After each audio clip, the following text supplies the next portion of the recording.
पूरा लोकल।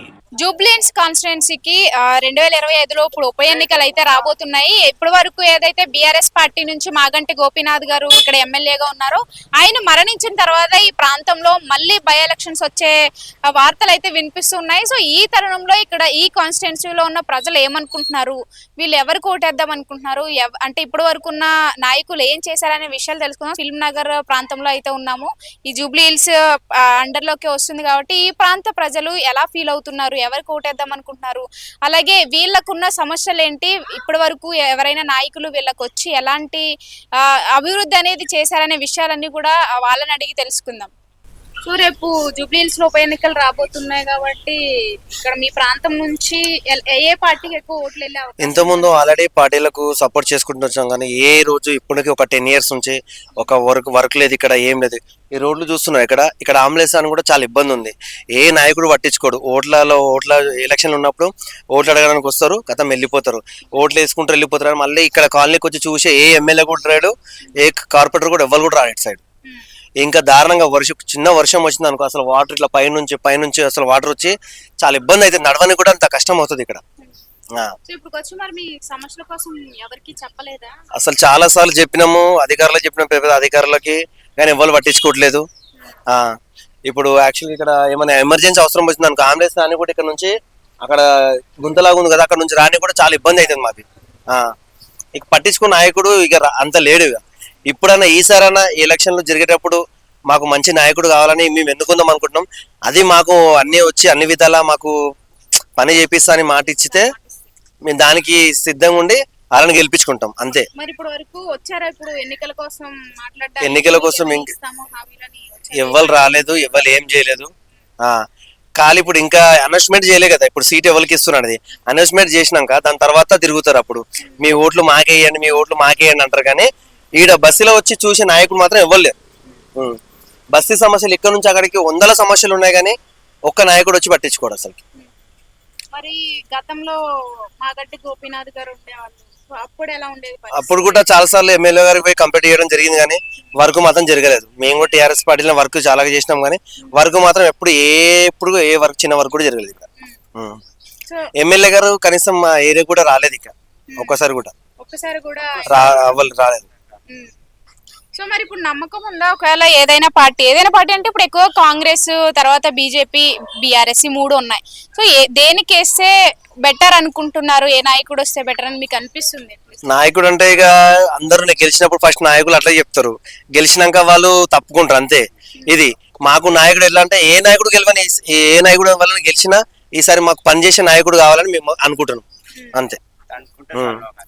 మాకు వర్క్ జరిగితే చాలా అంతే, ఎందుకంటే చాలా ఇబ్బంది అవుతుంది ఒక చిన్న వర్షానికి. కానీ ఇగో ఇది నాలా ఉంది కదా, దీని స్మెల్ మేము ఎలా భరిస్తున్నామో మాకే తెలుసు. అది ఇప్పుడు వస్తారు, దీనికి వర్క్ చేస్తుంటారు, వస్తారు కొద్ది వర్క్ చేస్తారు, వెళ్ళిపోతారు.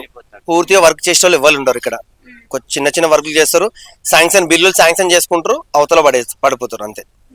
ఎవరైనా గెలవాలి కదా, ఒక్కోటితోనే గెలుస్తారు, వేస్తాం ఓట్ కంపల్సరీ వేస్తాం. కానీ మనం బస్తీకి ఎవరు మంచిగా చూస్తారో వాళ్ళకి వేస్తాం కదా. ఇప్పుడు ఇక్కడైతే ఎవరే లేదు మన బస్తీకి. మరి ఎవరికి వేస్తారు, ఎవరు చూస్తారని చెప్పేసి ఇప్పుడు ఎవరి మీద నమ్మకం లేదు, కానీ ఎవరితో పక్కా వేస్తాం. ఇప్పుడు అంతా ఈ మంచిగా వాళ్ళు మంచిగా ఎట్లా అంటారు అట్లానే. ఇప్పుడు కాంగ్రెస్ కేసినారు ఒక మాట మంచిగానే, కానీ కేసీఆరే బాగుండే అప్పట్లో. మరి మాగంటి గోపీనాథ్ గారు ఉండేవాళ్ళు కదా ఇక్కడ. గోపీనాథ్ ఒక్క దినం కూడా ఇక్కడ రాలే. నేను చెప్తాను, ఒక్కసారి నా సర్వేకి కూడా రాలే. ఏమైతుందో ఈ మొత్తం నిండిపోతే మేము పైసలు ఇచ్చేసి సాఫ్ చేపించుకుంటాం. ఇంకా ఎవరికి పిలిస్తే వాళ్ళు పైసలు తీసుకుంటారు మమ్మల్ని గవర్నమెంట్ వాళ్ళు కూడా. సరే పోనీ మా సమస్య ఉంది కదా, మా గల్లీలలో మేమే తీసుకుంటాం. మళ్ళీ లీడర్లు ఎవరు రారు ఇక్కడికి ఎవరు రారు. ఇంకా ఇది దోమలకి ఎట్లా చేస్తున్నాం, ఆ జాలీలు గీలీలు మొత్తం తీసేసాను, పిల్లలు పడుతున్నారు, జంతువులు పడుతున్నారు దానిలో. అది ఏం లేదు. ఇప్పుడు పొద్దుగలైంది కదా, ఇప్పుడు మొత్తం దోమలే ఇంటికాడ లోపల. ఇప్పుడు కూర్చుంటే లేదు, మొత్తం నెత్తిరి వస్తుంది, ఎవరు పట్టించుకోరు. ఓట్నప్పుడు అందరూ వస్తారు, అమ్మ చెల్లె అక్క అని అందరూ వస్తారు. వస్తారు, మేము కూడా వేస్తాం, ఎందుకంటే గెలవాలని. ఇప్పుడు మనం ఉన్న పడికి లోకంలో ఓటు వేయాలని వేస్తాం, కానీ వాళ్ళు అర్థం చేసుకుంటలేరు కదా. ఎంతో కొంత చేస్తారని, ఎవరైనా చేసుకుంటారు అని ఓపిక. కానీ మరి ఇప్పుడు కాంగ్రెస్ ప్రభుత్వం అధికారంలో ఉంది కాబట్టి ఏమైనా వస్తున్నాయా పథకాలు ఏమైనా అందాయా? ఏం లేదు, ఇప్పుడు వచ్చేమి ఏమి అందలేదు. ఆ బస్సులు కూడా మీరు ఉపయోగించుకోవట్లేదు. బస్తులు లీడర్లు కూడా అట్లే అంతే, ఇంకేం లేదు. మనం బతికితే బతకాలి, సావస్తే సావాలి. ఇప్పుడు 10 మంది పోదామంటారు, పోతే కూడా ఏం సమస్య తీర్తలేదు కదా. ఓటు వేసుకున్న ముందే కాలు ముక్కుతారు, అన్ని చేస్తారు. ఓటు వేసిన మా గోపీనాథ్ అయితే ఒక్కసారి ఇక్కడ రాలే బస్తీకి. ఏమైతుంది మా బస్తీలో ఏమైంది అని మీటింగ్ కూడా పెట్టలే, రాలే కూడా. మరి టిఆర్ఎస్ ఉన్నప్పుడు బాగా చేసిందే అంటున్నారు, ఆయన ఆ పార్టీ నుంచే వచ్చారు. ఆ పార్టీ కూడా చేసింది అని అప్పుడైతే కొంచెం గడబడి లేకుండే కదా. పార్టీ అయితే ఎవరు చేయలేదమ్మాయి, అర్థమైందా? ఏ పార్టీ చేయలే. ఇప్పుడు నాకు కాలు పెన్షనే లేదు ఇంతవరకు. మరి మీ ప్రాంతంలో ఏ నాయకుడు వస్తే మంచిది, ఎవరు మీ టీఆర్ఎస్ వస్తేనే బాగుంది. టీఆర్ఎస్ వస్తే బాగుంది. టిఆర్ఎస్ వస్తే బాగుంటుంది.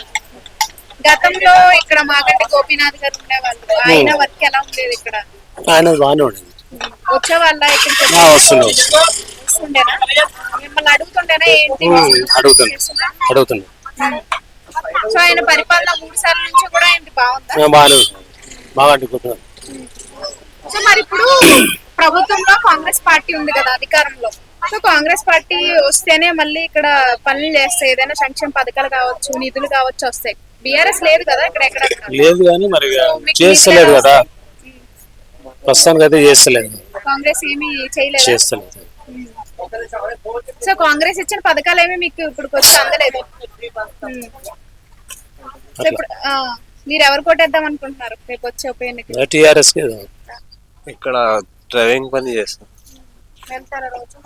రోజు వెళ్తాం. ఈ రోజు జ్వరం వచ్చింది, అందుకోసం వెళ్ళలే.